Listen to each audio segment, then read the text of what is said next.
A multi-agency investigation is underway in a large homicide case spanning 2 counties in the Magic Valley. 4 people were killed. Their bodies were found in Minidoka and Cassia counties. And 56-year-old Benjamin Naylor of Burley is now in custody, suspected of killing those 4 people. Yeah, police believe Naylor acted alone and there was no longer a threat in that area. Our Aspen Shumpert is live in Cassia County with reaction from neighbors. But first, we're going to break down what happened. Court documents show police officers were called to a home in Rupert around 3:30 yesterday afternoon. They found a woman identified as Angelica Medina, dead with at least 1 gunshot wound. A few hours later, officers responded to a home in Burley after receiving reports 2 people were shot. When officers arrived, they found a 66-year-old man dead in the living room and a 62-year-old woman dead in a closet in the back of the house. Officers also found a 4th victim, identified as Dennis Mix, dead at the Hub Plaza gas station in Hayburn. Court documents say all 4 victims were shot and killed. Video from the crime scenes helped officers track down Naylor. He was arrested during a traffic stop in Lincoln County just after 10 o'clock last night, and police say he had a gun on him. Naylor was charged with 4 counts of first-degree murder today in order to be held in jail without bail. A preliminary hearing was set in Cassia County for July 18th, another in Minidoka County coming up on July 23rd. Okay, so now let's get to Aspen with reaction from the community. There's always kids out playing in the neighborhood. We've always got people walking their dogs, riding their bikes. A Burley neighborhood that Michaela Quintana grew up in and is now raising her kids in.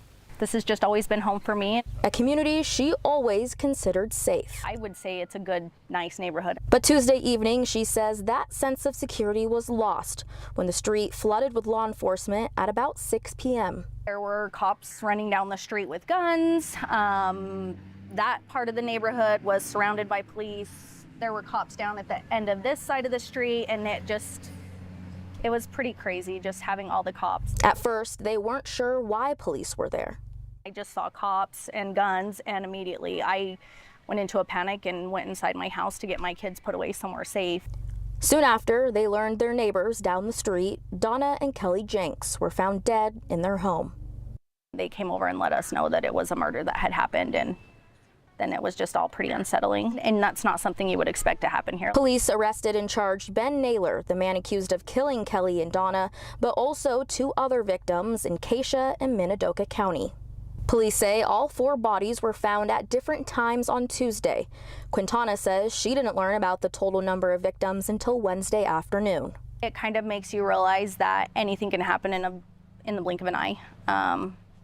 You're not always promised to live another day. You're not always promised even the next hour. Quintana describes the Jenkses as model neighbors. They're good neighbors. They were quiet. I mean, they stayed to themselves. But for Ann Harper, the Jenkses were not only her neighbors across the street, but they became her family. My youngest son married their only daughter. Her parents just adored that grandbaby that we share. Harper says the Jenkses were big on family, but also took care of the neighborhood. We became very good friends with them, and she was an avid gardener and constantly bringing over vegetables and tomatoes and cucumbers and corn and everything in the summer. And he was a fisherman and loved to bring us trout that he's filleted and deboned. Losing them, she says, will leave a lasting impact. It's just going to leave a void.